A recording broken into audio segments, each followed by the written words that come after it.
everybody, we're in, it's either Midway, Georgia or Sunbury, Georgia.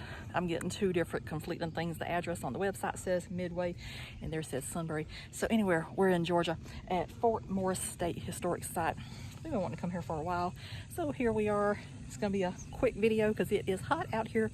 So you ready? Yes. I am too, so let's go. I think so.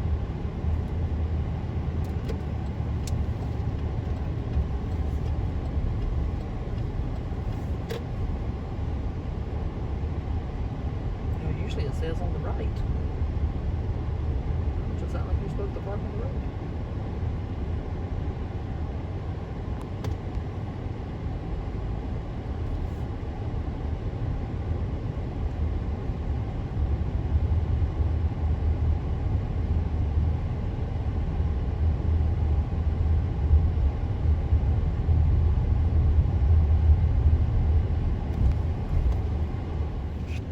Says you got the visitor center, museum, gift shop, picnic, and nature trail, and restrooms. All straight ahead. This says colonialism, war, and independence defense of Sunbury and the role of Fort Morris. He had a 13th colony. In 1733, James Oglethorpe led 120 passengers across the Atlantic and settled along the mouth of the Savannah River in what would become America's 13th colony, Georgia. Oglethorpe christened his new city Savannah, which soon became a thriving commercial port. Sunbury's location and prominence made its defense paramount. Even before the Revolution, residents built an artillery battery to protect the town. Built of earth and wood, the rectangular Fort Morris included a bastion on each corner. Its walls protected a barracks building more than 25 cannons and over 200 men.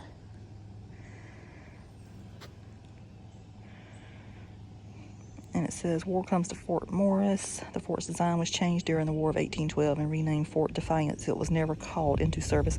By 1848, devastated by war and several hurricanes, Georgia's thriving port town of Sunbury ceased to exist. This says Fort Morris, erected at the beginning of the Revolutionary War to guard the port of Sunbury and St. John's Parish. Fort Morris was an enclosed earthwork in the shape of an irregular quadrangle. Surrounded by a parapet and moat, it contained a parade of about an acre. The fort was defended by more than 25 pieces of ordnance of varied size. It was named in honor of Captain Morris, who commanded the company of artillery by which it was first garrisoned early in 1776. Colonel John McIntosh commanded the garrison on November 25, 1778, when Colonel L.V. Fuser, with 500 British ground troops supported by armed ships in the Medway River, landed at Sunbury and demanded the immediate surrender of Fort Morris. Colonel McIntosh, with 127 Continental troops, some militia and citizens of Sunbury, less than 200 men in all, replied, "Come and take it." The enemy retreated to the south, and Continental troops held Fort Morris until January 9, 1779, when it was captured by British forces. Long before the American interior was settled by Europeans, a busy seaport thrived in coastal Georgia. That port was called Sunbury. Once a bustling center of activity, today Sunbury sleeps. Not a single original building of the old town remains. This is the story of the life and death of one of American history's forgotten places, Sunbury, Georgia.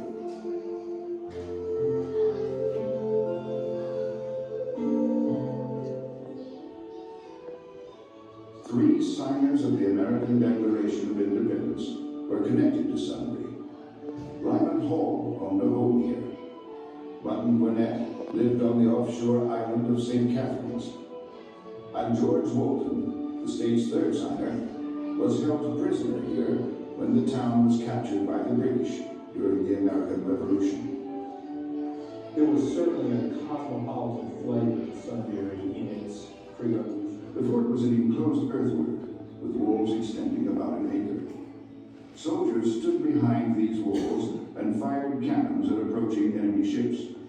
Tragically, however, Fort Morris would ultimately fail to protect the town from advancing British troops. On November 25, 1778, more than 500 British troops closed in on Sunbury. British Colonel L.V. Fuser ordered the Americans to surrender Fort Morris. In one of the great moments in American history, a defiant Colonel John McIntosh responded, "We, sir, are fighting the battles of America. As to surrendering the fort, received this laconic reply. Come and take it. It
This was the famous residence. Had George Walton, Button, Gwinnett, Nathan Brownson, Lyman Hall, Reverend William McWhirr, Richard Howley.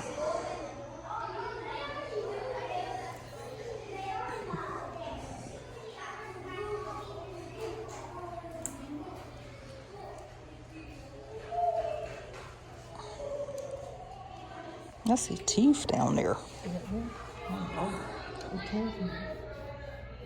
wonder what kind of teeth there was on. Looks like human teeth. Huh? Think that was human teeth? Oh, Lord. It might be human teeth. But I don't know what human would have in the mouth. This right here was a map of how Sunbury, Georgia looked back then. They said in that video it was over 400 lots originally. Didn't they say in the video it was over 400 lots originally? I think. Well, down right here is 496. 496. And part of the way, is this right here 1007 or 1017?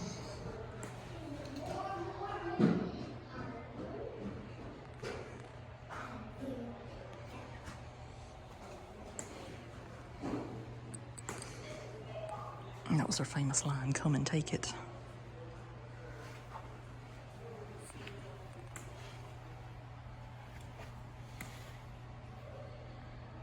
Those are very well done right there. I like that. I didn't even see the little people in the back. Mom is so observant. Even got one peeping over the thing. A deer right there. And those are tiny. It's not like they're big.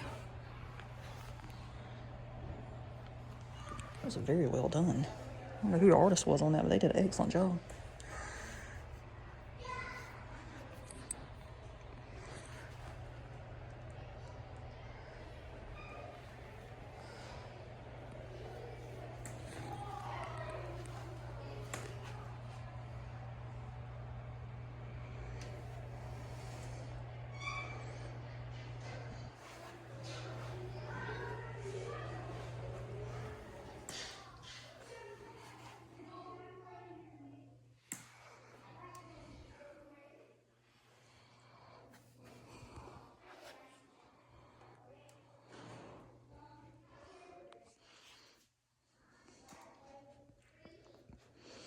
And that says the fall of Savannah and retreat of Patriot forces led General Howe to order Major Joseph Lane, new commander of Fort Morris, to evacuate. Lane delayed until it was too late. Sunbury was surrendered by 900 troops under the command of the experienced Brigadier General Austin Prevost on January 6, 1779. Major Lane surrendered Fort Morris on January 9th.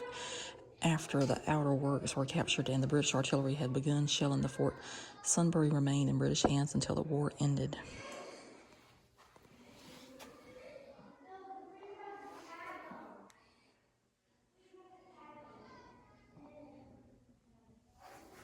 too.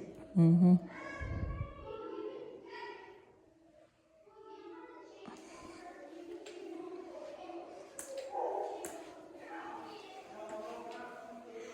It says this was the Second War of Independence.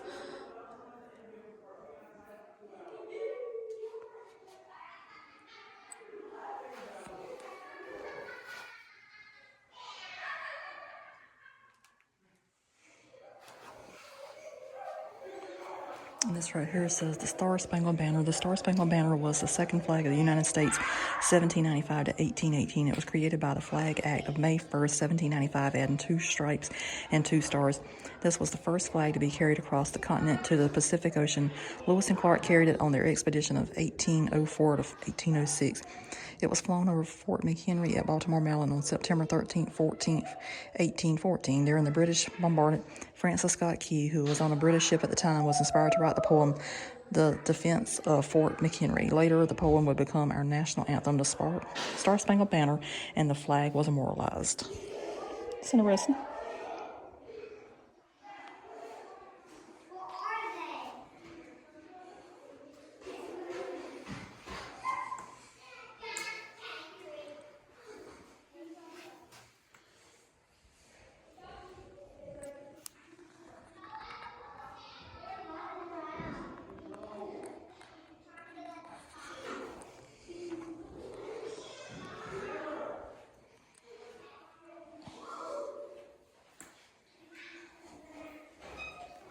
That thing is massive.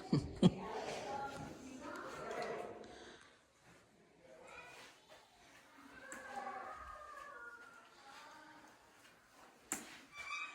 right there shows the British invasion. So we're pretty much in this area right here.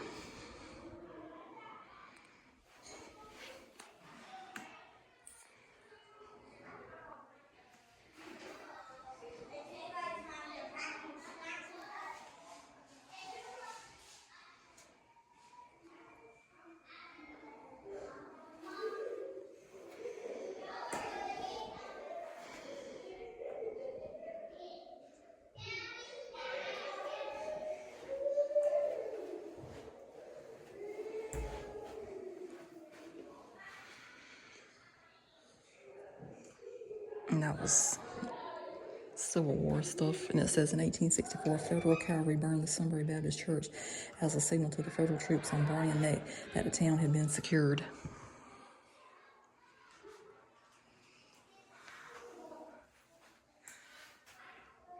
And that says Dr. Joseph Jones, surgeon for the Liberty Independent Troop, states in a letter, "We expect to move our encampment to the old fort in a few weeks if we remain at this post. The fort is more sheltered than Sunbury and is covered with large oaks and pines, which will greatly protect us from the northeast storms. The troops were transferred before the move could be executed, and the fort seems to have been ungarrisoned throughout the war." And that one right there says, in June 1861, the Savannah Mounted Rifles under Captain Charles Lamar set up camp in Sunbury. In August of 1861, the Liberty Independent Troop was mustered into service at Sunbury. And this over here is the broken cannon. The cannon incident happened either during 1909 or 1910, for I was either 14 or 15 years of age. It was agreed by all that it would be fun to get Mr. Ryan's pair of mules hitched to his freight wagon, go pick up the cannon, take it outside town, and shoot it. A pine sapling was cut to use for a ramrod to load the cannon. Crocus sacks were carried for weighting. The powder was poured into the cannon. The crocus sacks rammed against the powder. Someone lit the fuse and hollered, "Fire!" The man with the sapling just dropped it, leaving it in the mouth of the cannon, and ran. The old cannon burst into many pieces.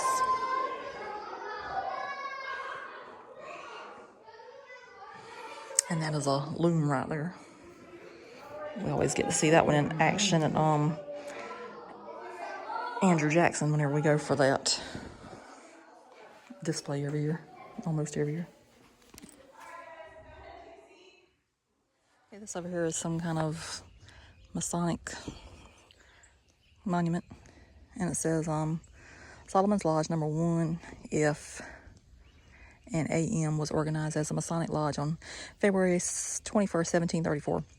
Masonic traditions hold that it's their first worshipful matter was General James Edward Oglethorpe, English soldier, statesman, and humanitarian, and founder of Georgia, who raised the flag of England at Savannah on February 12, 1733. Solomon's Lodge was chartered by the Grand Lodge of England in 1735, making it the second chartered lodge in the Americas.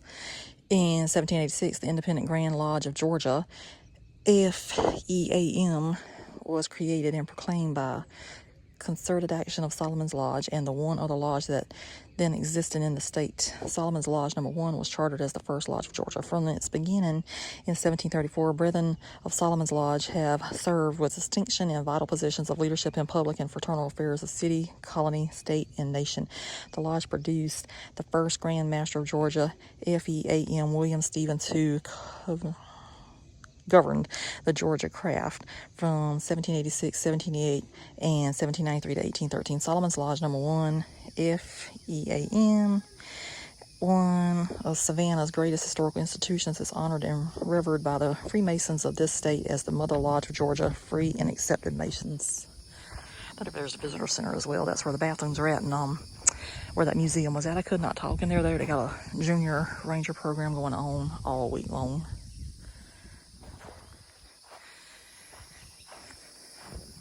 And this says this was the famous Sunbury Masonic Oak. Northeast of this spot stood the famous Sunbury Oak, of early colonial Masonic legend that the tree is said to have been of tremendous size and provided an ideal place for safe, comfortable campsites. The legend of the Sunbury Masonic Oak is based on a tradition that has been passed down for generations from the earliest days of the colony of Georgia. There is a strong belief that Georgia's first Masonic meeting was held under the protective branches of the Great Oak on February 21st, 1734. It is believed that General James Edward Oglethorpe himself presided over the meeting, thus introducing Freemasonry to Georgia. The lodge, which traces its beginning to that important meeting, was the lodge at Savannah in Ye Providence of Georgia, now known as Solomon's Lodge number 1, the oldest continuously operating English constituted lodge in the Western Hemisphere. Today, the lodge has in its possession a gavel made from the wood of the tree, which was given to it by the family of Sheffall in 1859.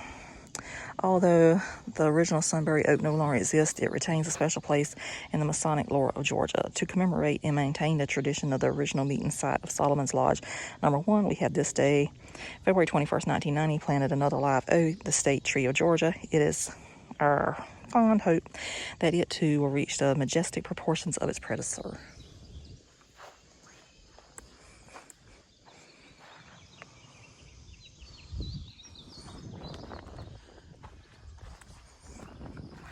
Mom's over there chilling it.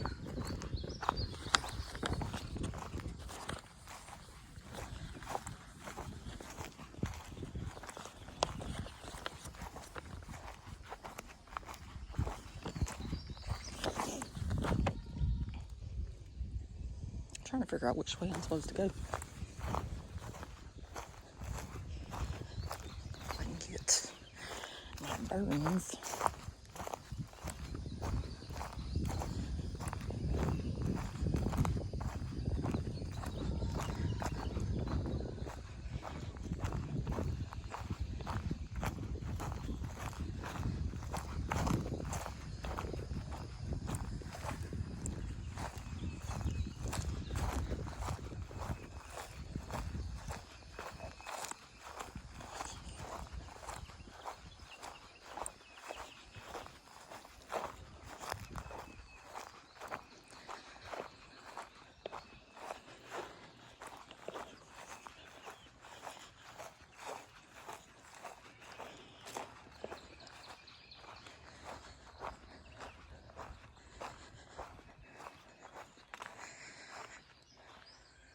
So this says an earthworks profile. So unlike large brick or stone forts, Fort Morris and later Fort Defiance were built out of earth and wood. Obviously, these materials were inexpensive, easy to come by, and easy to repair. These kinds of fortifications also deteriorate faster. That partially explains the lack of structures for us to see today. This diagram presents an anatomy of a completed typical earthwork.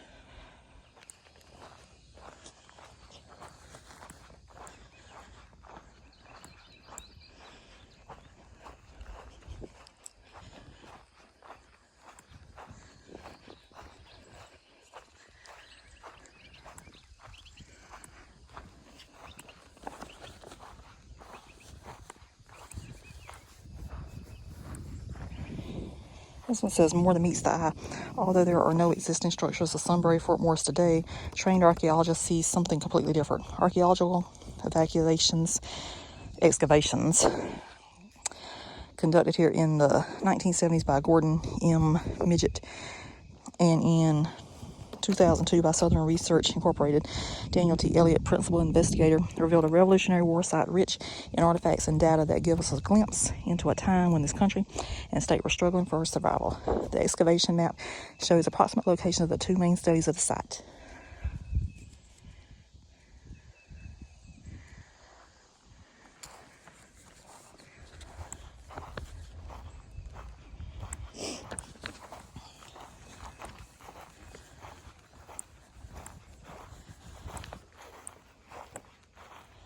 So this says this is number 4. So number 4 on the map says center of the fort. A brick barrack stood in the center of the fort. Slight depressions in the tops of the fort's walls are the remains of openings called embrasures used to fire artillery.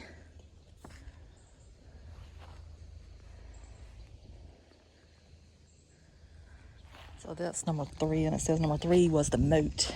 The moat surrounding the fort did not hold water except during heavy rains. Instead, it had sharpened poles called palisades planted in the bottom. I finally saw what I'm supposed to be looking for on this thing.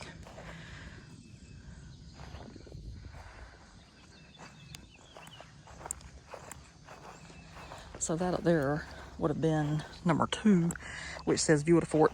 While the fort is nearly hidden by trees today, there were no trees around it at the time of its use because the timber was cut to build the fort. And that other post up there near the visitor center would be number 1, which says earthen remnants. The earthen remnants of Fort Morris are visible ahead.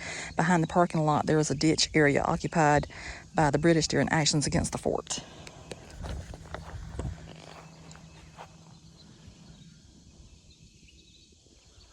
So we should have number 5 over here, hopefully.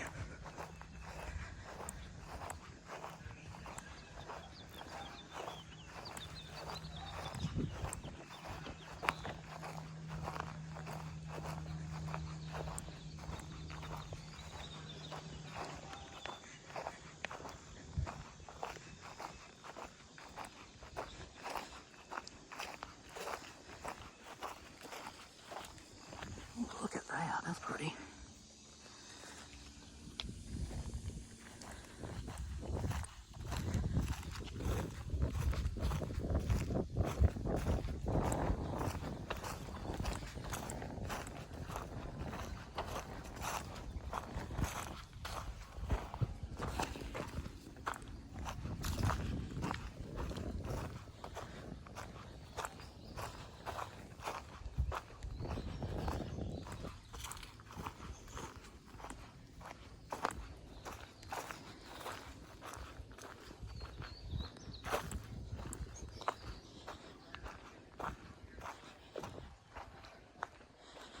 I wish they'd let us hop on that little tractor ride they got the kids on.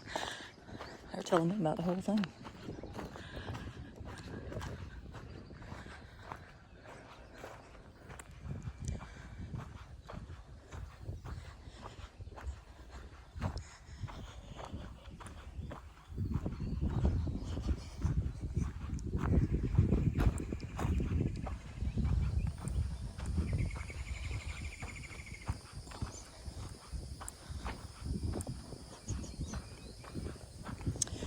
So finally, we're at number 5. And number 5 says, view of the British position. To the south of the point of land with modern homes is the area occupied by the British during their actions against the fort. So that would have been here.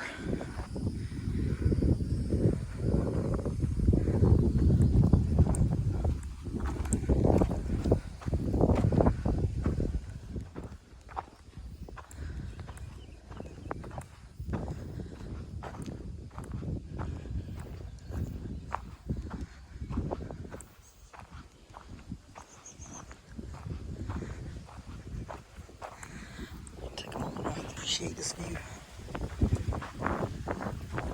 Yes. I'm glad the wind started blowing. I don't know how it's gonna make my video sound, but it sure feels good on me.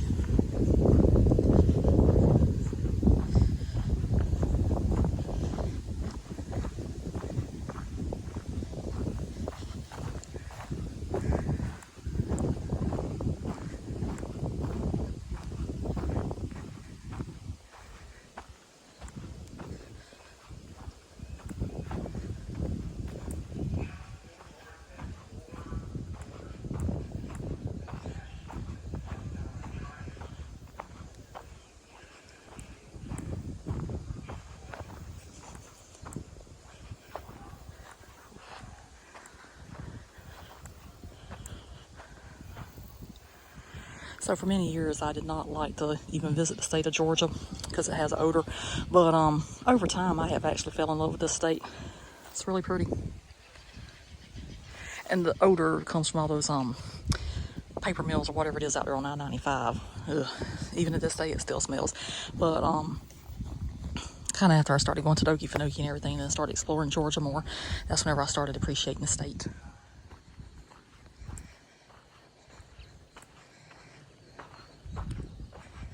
This is number 6 right here, which is it's really beautiful.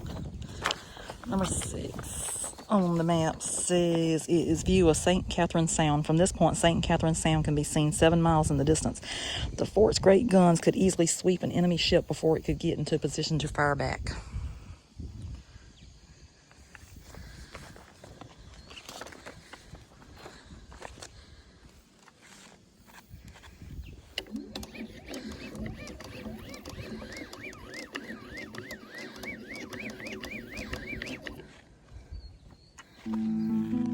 Got to order for that. Miles.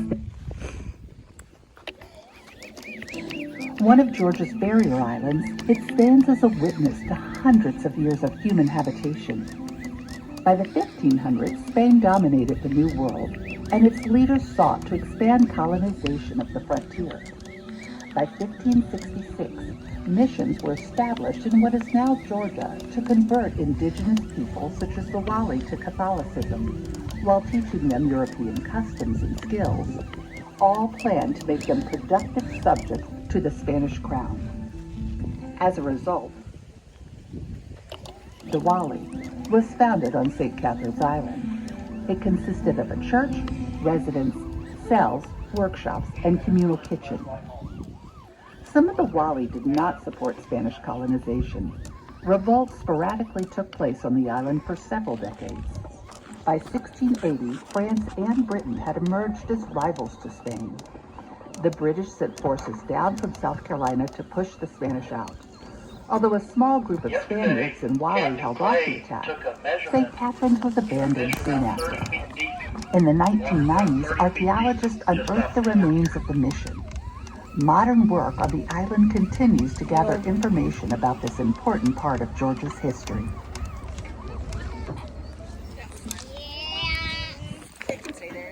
To select a message, please. I'm not turning that thing loose and everything on there. It's just too much trouble.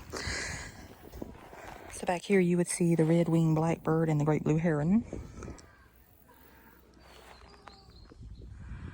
I don't know if you heard me or he was passing by. He said that water's 30 feet deep.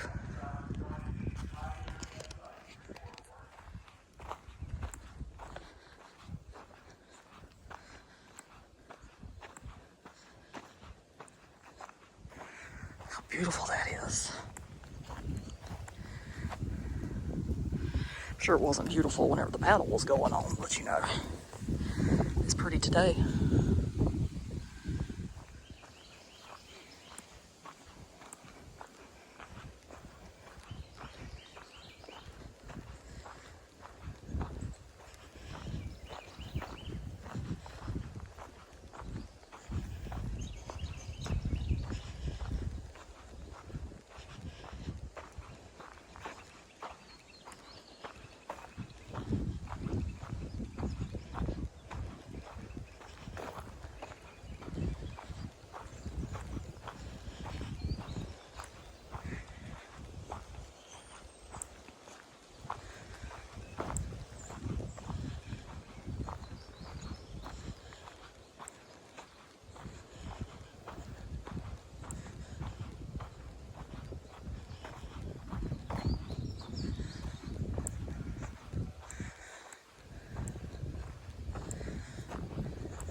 That right there is for the red cedar.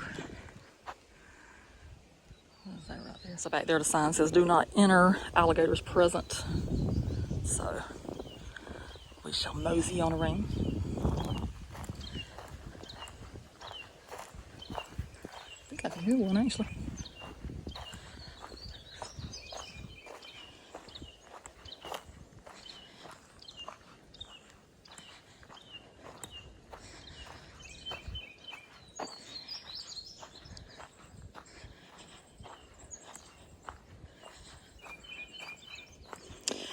And over here we got number 7, and that is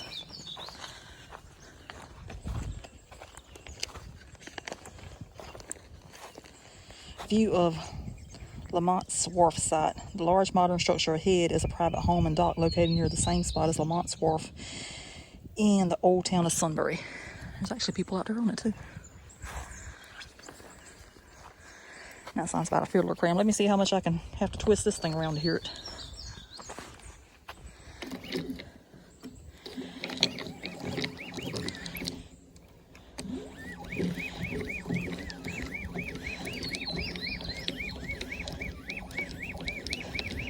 This thing should be solar powered instead of human powered.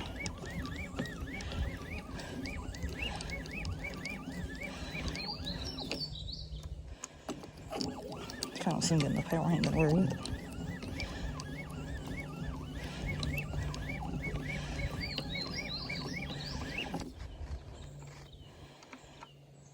Anyway, that one's not turning red, so I'm not gonna stand there all day. But that is pretty. A beautiful sight. It's a nature trail. I might walk over here on the little boardwalk thing. See what I can see.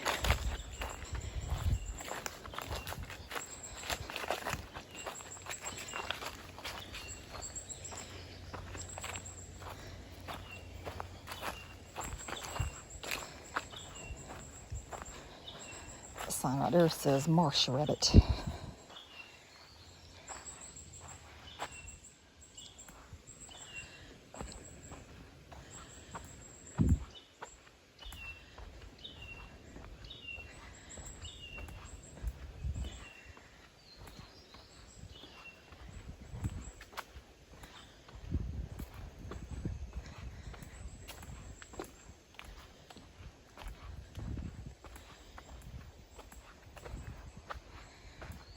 And that's the nature trail. That's pretty.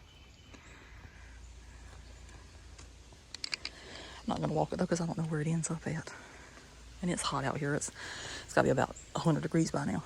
So if you ever did come, that right there is marker number 1. So you don't walk all the way over there like I did first off and don't know where everything's at. So that's where it starts. We're going to go ahead and end the video for Fort Morris State Historic Site. It was actually very interesting. I'll just read the timeline because I've already read a lot of stuff off the things, and then I included a little bit of that video that's in the museum. Anyway, it says, timeline, in 1747, town of Sunbury is first settled. 1756, construction begins on a small 8-cannon battery on the future site of Fort Morris.